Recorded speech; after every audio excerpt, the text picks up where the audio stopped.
மத்திய கிழக்கு பகுதியில் நேற்று சனிக்கிழமையும் இன்று ஞாயிற்றுக்கிழமையும் அதிக எண்ணிக்கையிலான அமெரிக்க போர் விமானங்கள் பறப்பில் ஈடுபட்டிருப்பதாக தகவல் ஒன்று வெளியாகி இருக்கிறது. இது பலத்த சந்தேகங்களையும் ஏதோ ஒன்று நடக்கப் போகிறது என்கின்ற ஒரு அச்சத்தையும் உருவாக்கியிருக்கிறது. எனவே இது சம்பந்தமாக கிடைக்கப்பட்டிருக்கின்ற தகவல்களை விரிவாக விளக்கமாக இந்த காணொளியில் பார்க்க இருக்கின்றோம். அதேவேளையில் ஹோர்முஸ் நீரிணை பகுதியை கடற்கொள்ளையர்களுக்கான சுடுகாடாக மாற்றுவோம் என ஈரான் எச்சரிக்கை செய்திருக்கிறது அமெரிக்காவை குறித்து. எனவே அது குறித்தும் பார்க்க இருக்கின்றோம். அமெரிக்க ஜனாதிபதி டொனால்ட் ட்ரம்ப் அவர்களுடன் சம்பந்தப்பட்ட 2 வீடியோக்கள் இப்பொழுது சமூக வலைதளங்களில் வைரலாக பரவிக்கொண்டிருக்கின்றன. அவருடைய வித்தியாசமான நடவடிக்கைகள் சம்பந்தப்பட்ட 2 வீடியோக்கள். எனவே அவற்றையும் இந்த காணொளியில் பார்க்கலாம். இந்த செய்திகளுடன் இன்னும் ஒரு சில செய்திகளும் தகவல்களும் இந்த காணொளியில் காத்திருக்கின்றன. தமிழடியான் வேர்ல்டு யூடியூப் சேனலுக்கு உங்கள் அனைவரையும் வருகவென அன்புடன் வரவேற்கின்றேன். வாருங்கள் காணொளிக்குள் போகலாம். மத்திய கிழக்கு பிராந்தியத்தில் நேற்று சனிக்கிழமையும் இன்று ஞாயிற்றுக்கிழமையும் அதிக எண்ணிக்கையிலான அமெரிக்க யுத்த விமானங்கள் பறப்பில் ஈடுபட்டிருப்பதாக தகவல் ஒன்று வெளியாகி இருக்கிறது. அதாவது இப்ப கொஞ்ச காலமா பாத்தீங்கன்னு சொன்னா எந்த ஒரு அமெரிக்க விமானங்களும் பெரிய அளவில் பறப்பில் ஈடுபட்டதாக தகவல்கள் வரையில. ஏன்னு சொன்னா இப்ப போர் நிறுத்தம் நடைமுறையில இருக்குது. அப்படி இருக்கும்போது நேற்று திடீரென்று சனிக்கிழமையும் இன்றைக்கு ஞாயிற்றுக்கிழமையும் அதிக விமானங்கள் பறந்தது பலத்த சந்தேகங்களை உருவாக்கி இருக்கிறது. இந்த விமானங்கள் பார்த்தீங்கன்னு சொன்னா 2 வகையான விமானங்கள், அதாவது யுத்த விமானங்கள் இல்லை, தாக்குதலில் ஈடுபடுற ஃபைட்டர் ஜெட்டுகள் இருக்கு தானே, அந்த விமானங்கள் இல்லை. ஆனால் வேற 2 வகையான விமானங்கள். ஒன்று போக்குவரத்து விமானங்கள், அதாவது அமெரிக்க இராணுவத்தை ஏற்றி இறக்கக்கூடிய மற்றும் இராணுவ தளவாடங்களை ஏற்றி இறக்கக்கூடிய இராணுவ போக்குவரத்து விமானங்கள் அதிக பறப்பில் ஈடுபட்டிருந்ததாக சொல்லப்படுகிறது. அதிலையும் பார்த்தீங்கன்னு சொன்னா C-17A குளோப் மாஸ்டர், இப்போ நீங்க வீடியோவில் பார்க்குற இதுதான் C-17A குளோப் மாஸ்டர் 3. இந்த விமானம் குறைஞ்சது 12 விமானங்கள் நேற்று போக்குவரத்தில் ஈடுபட்டிருக்கிறது. இந்த விமானங்கள் என்ன விஷயம் என்று சொன்னால், ஒவ்வொரு விமானத்திலையும் குறைந்தது 100 இராணுவத்தினரை டிரான்ஸ்போர்ட் பண்ண முடியும் என்று சொல்லி, ஒரு இடத்துலேருந்து இன்னொரு இடத்துக்கு ஒவ்வொரு விமானத்திலையும் 100 இராணுவத்தினரை ஏற்ற முடியும் என்று சொல்லப்படுகிறது. அல்லது அதுக்கு சமமான இராணுவ தளவாடங்களை ஏற்ற முடியும் என்று சொல்லி. எனவே அது பலத்த சந்தேகங்களை உருவாக்கி இருக்கிறது. அடுத்தது எரிபொருள் நிரப்பு விமானம். உங்களுக்கு தெரியும், வானத்தில் பறந்து கொண்டிருக்கக்குள்ளேயே இந்த தாக்குதல் விமானங்களுக்கு தேவையான எரிபொருள் நிரப்புறதுக்கண்டே விசேடமான விமானங்கள் இருக்குது. அதிலையும் பார்த்தீங்கன்னு சொன்னால் அமெரிக்காட்ட அதிக எண்ணிக்கையில் இருக்கிறது KC-135 இந்த விமானங்கள் தான். குறைந்தது 4 விமானங்கள் நேற்று மத்திய கிழக்கில் பறப்பில் ஈடுபட்டிருந்ததாக சொல்லப்படுகிறது. எனவே இந்த ஒரு தயாரிப்பு நடவடிக்கையில் அமெரிக்கா ஈடுபட்டிருக்கிறது பலத்த சந்தேகங்களை உருவாக்கி இருக்கிறது. ஏதேனும் பெரும் தாக்குதல் ஒன்றுக்கு அமெரிக்கா தயாராகிறதா என்கின்ற ஒரு கேள்வியை எழுப்பியிருக்குது. உங்களுக்கு ஞாபகம் இருக்கும், இப்போ வியாழக்கிழமை, இந்த கடந்த வியாழக்கிழமை அமெரிக்காவினுடைய மத்திய கட்டளை பணியகம் இருக்குத்தானே, அதனுடைய உயர் இராணுவ அதிகாரிகளை அமெரிக்க ஜனாதிபதி டொனால்ட் ட்ரம்ப் அவர்கள் சந்தித்து சில முக்கியமான தீர்மானங்களை எடுத்ததாக சொல்லப்பட்டது. ஏற்கனவே நாங்கள் செய்திகளில் பார்த்திருக்கிறோம். இதுக்கு முதலும் பார்த்தீங்கன்னு சொன்னால் பிப்ரவரி மாதம் 28ஆம் தேதி யுத்தம் ஆரம்பிக்கிறதுக்கு 2-3 நாளைக்கு முதல் என்னென்ன சம்பவங்கள் எல்லாம் நடந்ததோ அவ்வளவு சம்பவங்களும் இப்போ நடக்குது. அதாவது இராணுவ அதிகாரிகளுடைய சந்திப்பு அப்போ நடந்தது, இப்போ நடந்திருக்குது. அதே போல இந்த இராணுவ விமானங்கள் பறப்பில் ஈடுபட்டிருந்தது, அப்பவும் அந்த சம்பவம் நடந்தது, இப்போவும் அந்த சம்பவம் நடக்குது. மிக முக்கியமாக பார்த்தீங்கன்னு சொன்னால் இந்த எரிபொருள் மீள் நிரப்புகின்ற விமானங்கள் இருக்குத்தானே, அது ஒரே இரவில் பிரித்தானியாவிலிருந்து இஸ்ரேலில் கொண்டு போயிட்டு 9 விமானங்கள் இறக்கப்பட்டது. இதெல்லாம் நாங்கள் செய்திகளில் ஏற்கனவே சொல்லிக்கிறோம். இதை மட்டும் வச்சுக்கொண்டு திரும்பவும் யுத்தம் வெடிக்க போது, பெரிய அளவிலான போர் வெடிக்க போது என்று சொல்லி நாங்கள் உறுதியாக சொல்ல முடியாது தான். இருந்தாலும் ஒரு அறிகுறிகள் தென்படுவதாக ஆய்வாளர்கள் சுட்டிக்காட்டியிருக்கின்றார்கள். இந்த தகவல்களை ஃபிளைட் ரேடர் 24 என்று சொல்லி ஒரு ஆப் ஒன்று இருக்குது. அதாவது விமான போக்குவரத்துக்களை கண்காணிக்கிற ஒரு அமைப்புண்டு, ஃபிளைட் ரேடர் 24 என்று சொல்லி அவர்கள் இதனை உறுதிப்படுத்தியிருக்கிறார்கள். இந்த விமானங்களில் பெரும்பாலான விமானங்கள் இங்கே யூரோப்பில் இருந்தால் அங்கே போயிருக்கு மத்திய கிழக்கு. அதாவது ஜெர்மனியில் இருக்கக்கூடிய அமெரிக்க படைத்தளம் இருக்குத்தானே, அங்கிருந்தான் பெரும்பாலான விமானங்கள் மத்திய கிழக்கு நோக்கி நகர்த்தப்பட்டிருப்பதாக இந்த தகவலில் சொல்லப்பட்டிருக்கிறது. எனவே ஏதோ ஒன்று நடக்கப் போகிறது. அது என்ன என்பதை பொறுத்திருந்து பார்ப்போம். ஹோர்முஸ் நீரிணை பகுதியை கடற்கொள்ளையர்களுக்கான சுடுகாடாக மாற்றுவோம், மயானமாக மாற்றுவோம் என்று சொல்லி ஈரான் எச்சரிக்கை விடுத்திருக்கிறது.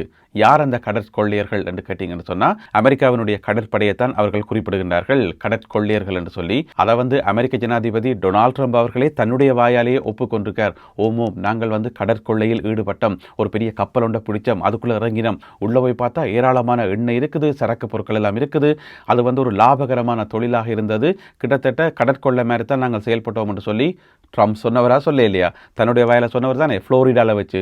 எனவே இப்போ அதைத்தான் ஈரான் வந்து ரிப்பீட் பண்ணியிருக்குது. அந்த கடற்கொள்ளையர்களுக்கு வந்து ஹோமோஸ் நீரிணை பகுதி தான் சுடுகாடாக மாறப்போகிறது என்று சொல்லி சொன்னது மட்டும் இல்லாமல், இந்த உலகத்திலேயே வந்து விமானம் தாங்கி போர்க்கப்பல்களை வைத்திருக்கக்கூடிய ஒரே கடற்கொள்ளையர்கள் வந்து அமெரிக்க கடற்படை தான் என்று சொல்லி ஈரான் இந்த எச்சரிக்கையில் வந்து சொல்லியிருக்கிறது. ஏனென்று சொன்னால் வேறு வேறு கடற்கொள்ளையர்களும் இருக்கிறார்கள் தானே. உதாரணமாக சோமாலிய கடற்கொள்ளையர்கள், அவர்கள்ட்ட இருக்கிறதே வந்து சாதாரண படகுகள் தான். எனவே விமானம் தாங்கி போர்க்கப்பல் வைத்திருக்கக்கூடிய ஒரே கடற்கொள்ளையர்கள் வந்து அமெரிக்கா தான் என்று சொல்லி ஈரான் சொல்லியிருக்கிறது. இந்த தகவலை சொல்லிக்கிறது யாருன்னு பார்த்தீங்கன்னு சொன்னால், ஈரானை சேர்ந்த மிக முக்கியமான ஒரு கொள்கை வகுப்பாளர், ஈரானிய இராணுவம் மற்றும் ஈரானிய அரசாங்கத்துக்கான ஒரு முக்கியமான கொள்கை வகுப்பாளர். அவருடைய பேர் வந்து மோசன் ரெசாயி. அவர் வந்து முதல் இஸ்லாமிய புரட்சிகர காவல் படையில் ஒரு பெரிய கொமாண்டராக இருந்திருக்கிறார். அப்புறம் அங்கேருந்து ரிட்டையர் பண்ணி இப்போ அந்த கொள்கை வகுப்பு அணி இருக்குத்தானே, அதில் வந்து முக்கியமான ஒரு ஆளாக இருக்கிறார் என்று சொல்லி சொல்லப்படுகிறது. தெஹ்ரானினுடைய மிக முக்கியமான கொள்கை வகுப்பாளர்களில் இவரும் ஒருவர் என்று சொல்லி அவர்தான் இந்த எச்சரிக்கையை விடுத்திருக்கின்றார். ஹோமோஸ் நீரிணை பகுதி மிக விரைவில் அமெரிக்க கடற்கொள்ளையர்களுக்கான சுடுகாடாக மாறப்போகிறது. எப்படி வந்து இஸ்ஃபஹானில் வந்து விமானங்களினுடைய சிதைவுகள் எல்லாத்தையும் கைவிட்டுட்டு அமெரிக்க ராணுவம் வெளியேறினதோ, அதாவது இந்த விமானியை மீட்க போய்க்குள்ள வந்து விமானங்களை வந்து தாக்கி அழிச்சு போட்டு விட்டு வந்தது தானே, அது எப்படி நடந்ததோ அதே போல கப்பல்களினுடைய சிதைவுகளை அப்படியே கைவிட்டுட்டு அமெரிக்க ராணுவம் பின்வாங்கும் என்று சொல்லி கடுமையான எச்சரிக்கை ஒன்றை விடுத்திருக்கின்றார் இவர் மோசன் ரெசாயி. எனவே 2 தரப்பினரும் வெளியிடுகின்ற அறிக்கைகளை பார்க்கக்குள்ளையும் அவர்களுடைய நடவடிக்கைகளை பார்க்கக்குள்ளையும் ஏதோ ஒரு சம்பவம் பெருசாக நடக்க போகுது என்றது அப்படியே விளங்குது. எனவே நாங்கள் வழக்கம் போல காத்திருந்து பார்ப்போம். ஈரானால் முன்மொழியப்பட்டிருக்கின்ற 14 அம்சங்களை கொண்ட சமாதான உடன்படிக்கை சம்பந்தமாக தான் ஆய்வு செய்து வருவதாக அமெரிக்க ஜனாதிபதி டொனால்ட் ட்ரம்ப் அவர்கள் சொல்லியிருக்கின்றார். ஈரான் வந்து இப்பொழுது திருத்தப்பட்ட புதிய சமாதான முன்மொழிவுகள் வந்து அதில் மொத்தம் 14 பாயிண்ட்ஸ் இருக்காம். அந்த 14 பாயிண்ட்ஸில் வந்து 10 பாயிண்ட்ஸ்கள் வந்து புதுசாக சேர்க்கப்பட்டது. அதாவது புதுசாக என்று சொல்லி பழசாக இருந்ததை வந்து மாற்றி இருக்கின்றார்கள், மேலும் வந்து இலகுபடுத்தி இருக்கிறார்கள் என்று சொல்லி சொல்லப்படுகிறது. எனவே அதனை தான் ஆய்வு செய்து வருவதாக அமெரிக்க ஜனாதிபதி டொனால்ட் ட்ரம்ப் அவர்கள் குறிப்பிட்டிருக்கின்றார். இதுக்கு முதலும் பார்த்தீங்கன்னு சொன்னால் ஈரானால் ஒப்படைக்கப்பட்ட சமாதான முன்மொழிவுகளை அமெரிக்க ஜனாதிபதி டொனால்ட் ட்ரம்ப் அவர்கள் நிராகரித்திருந்தார். இப்போ வந்து இதனை தான் ஆய்வுக்கு உட்படுத்தி வருவதாக அவர் சொல்லியிருக்கின்றார். அமெரிக்க இராணுவத்தினுடைய மத்திய கட்டளை பணியகம் சென்ட்கொம் ஒரு தகவல் ஒன்றை வெளியிட்டிருக்கிறார்கள். இதுவரை தாங்கள் 48 கப்பல்களை திருப்பி அனுப்பியிருப்பதாக இந்த அறிக்கையில் வந்து சொல்லப்பட்டிருக்கிறது. உங்களுக்கு தெரியும், அமெரிக்க இராணுவத்தினுடைய அந்த முற்றுகை வந்து ஏப்ரல் மாதம் 13ஆம் தேதி காலை 10 மணிக்கு அமெரிக்க நேரம் காலை 10 மணிக்கு ஆரம்பித்தது. அப்பையிலிருந்து இப்போ வரைக்கும் பார்த்தீங்கன்னு சொன்னால் இதுவரைக்கும் 48 கப்பல்களை தாங்கள் திருப்பி அனுப்பியிருப்பதாக அவர்கள் அறிவித்திருக்கிறார்கள். இதே நேரம் பார்த்தீங்கன்னு சொன்னால் இப்போ கடந்த ஒரு கிழமையாக வந்து இந்த கப்பலை பிடிக்கிற அந்த நடவடிக்கை வந்து இப்போ நிப்பாட்டி வைக்கப்பட்டிருக்கு போகிறதுக்கு. ஏன்னு சொன்னால் ஆரம்பத்தில் வந்து அமெரிக்காவும் கப்பல்களை பிடிச்சது, 2 கப்பல்களை பிடிச்சது. அதுக்கு பிறகு பார்த்தீங்கன்னு சொன்னால் ஈரான் பதிலுக்கு 2 கப்பல்களை பிடிச்சது. எனவே இங்கால 2 கப்பல் அங்கால 2 கப்பல் பிடிச்ச பிறகு அந்த கப்பல் பிடிக்கிற நடவடிக்கை வந்து இப்போ நிறுத்தி வைக்கப்பட்டிருக்கிறது. அப்போ அமெரிக்கா அறிவிச்சிருந்தது, நாங்கள் வந்து மத்திய கிழக்கில் மட்டுமல்லாமல் அரபிக் கடலில் மட்டுமல்லாமல் உலகம் முழுக்க இருக்கக்கூடிய ஈரானுக்கு சொந்தமான கப்பல்களை பிடிப்போம், அதாவது எங்களுடைய தடை பட்டியலில் இருக்கக்கூடிய கப்பல்களை வந்து பிடிப்போம் என்று சொல்லி. அப்போ உடனடியாக பதிலுக்கு ஈரான் 2 கப்பல்களை பிடிச்ச உடனே அதுக்கு பிறகு அமெரிக்கா அந்த நடவடிக்கையை கைவிட்டிருக்கிறது போல தெரியுது. ஏன்னு சொன்னால் அதுக்கு பிறகு எந்த ஒரு செய்தியும் வந்து வெளியாகல. எனவே ஹோமோஸ் பகுதியை நோக்கி வருகின்ற கப்பல்களை வந்து பிடிக்காமல் அவற்றை திருப்பி அனுப்புகின்ற நடவடிக்கையில் அமெரிக்கா ஈடுபட்டிருப்பது போல தெரிகிறது. இதுவரைக்கும் 48 கப்பல்களை தாங்கள் திருப்பி அனுப்பியிருப்பதாக அவர்கள் குறிப்பிட்டிருக்கின்றார்கள். அடுத்ததாக சமூக வலைத்தளங்களை ஆக்கிரமித்திருக்கும் 2 வீடியோக்கள், இரண்டுமே வந்து அமெரிக்க ஜனாதிபதி டொனால்ட் ட்ரம்ப் அவர்களுடன் சம்பந்தப்பட்ட வீடியோக்கள் தான். ஒரு கூட்டத்தில் பேசியக்குள்ள வந்து அமெரிக்க ஜனாதிபதி டொனால்ட் ட்ரம்ப் அவர்கள் என்னென்ன விதமான எக்ஸ்பிரஷன்ஸ் ஆக்ஷன்ஸ் எல்லாத்தையும் வந்து வெளிப்படுத்துகிறாருன்றதை நீங்களே பாருங்க என்ன சொல்கிறாருன்னு சொல்லி. ஒரு நாட்டினுடைய ஜனாதிபதி மேடையில் பேசும்போது இப்படியெல்லாம் நடந்து கொள்ளலாமா என்று சொல்லி எல்லார் மத்தியிலையும் வந்து ஒரு கேள்வி எழுந்திருக்கிறது. இப்போ மேடையில் வந்து ஜோக்ஸுகள் சொல்லலாம், சிரிக்கலாம், அல்லது வேறு ஆக்கள் மாதிரி மிக முக்கியமாக தங்களுடைய அரசியல் எதிரிகளை வந்து இமிட்டேட் பண்ணி நடித்து காட்டலாம். அது பிழையண்டு இல்லை, அதுக்கு எல்லாத்துக்குமே வந்து ஒரு வரையறை இருக்குது. ஆனால் ட்ரம்ப் வந்து நடந்து கொள்கிற விதம் வந்து அந்த வரையறையை தாண்டி இருக்குன்னு சொல்லி நிறைய கமெண்ட்ஸ்கள் பார்க்கக்கூடிய மாதிரி இருந்தது. எனவே அந்த வீடியோவை நீங்களே பாருங்கள். Come on, darling. The mother's screaming like crazy. Darling, I love you, darling. Mom, I can't do it. Come on, darling. The mother's screaming like crazy. Darling, I love you, darling. Mom, I can't do it. எப்படி இருந்துச்சு இது Donald Trump அவர்களுடைய action? படங்களில் நடிக்க விடலாம் என்ன? Okay, அது ஒரு பக்கம் இருக்க, இன்னும் ஒரு வீடியோ இதுவும் இப்போ சமூக வலைத்தளங்களில் வைரலாக பரவி கொண்டிருக்குது. அமெரிக்காவினுடைய வெள்ளை மாளிகை ஒயிட் ஹவுஸ் வந்து தங்களுடைய உத்தியோகபூர்வமான எக்ஸ் வலைத்தள பக்கம் இருக்குதானே, அதில் வந்து அவர்களாகவே இந்த வீடியோ வெளியிட்டிருக்கிறார்கள்.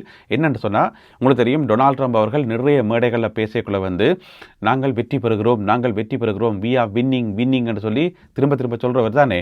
அதில் இருந்து அந்த வின்னிங் என்ற சொல்லை எடுத்து அதை வந்து திரும்ப போட்டு, அதாவது லூப்பில் போட்டு ஒரு மணித்தியால வீடியோ தயாரித்து திரும்ப அந்த ஒரு மணித்தியாலம் வந்து டொனால்ட் ட்ரம்ப் அவர்கள் வந்து வின்னிங் என்று சொல்லிக்கொண்டே இருக்கிறார். அது லூப்பில் போய்கொண்டிருக்குது. அதை வந்து ரெடி பண்ணி அதை வந்து தங்களுடைய உத்தியோகபூர்வமான பக்கத்தில் வெளியிட்டிருக்கிறார்கள் வெள்ளை மாளிகை. எனவே வெள்ளை மாளிகையில் வந்து டொனால்ட் ட்ரம்ப் அவர்கள் மட்டும்தான் இப்படியா, அல்லது அங்கே இருக்கக்கூடிய ஏனைய ஸ்டாஃபும் அப்படியான்னு தெரியல. ஒரு பலத்த சந்தேகம் வந்து வருது. அந்த வீடியோவை நீங்களே பாருங்க. அதுக்காக ஒரு மணித்தியாலம் எல்லாம் போட்டு காட்ட முடியாது, ஒரு 10 செகண்ட்ஸுக்கு போட்டு காட்டுறேன்னு பாருங்க. இதுதான் திரும்ப போய் கொண்டிருக்குது.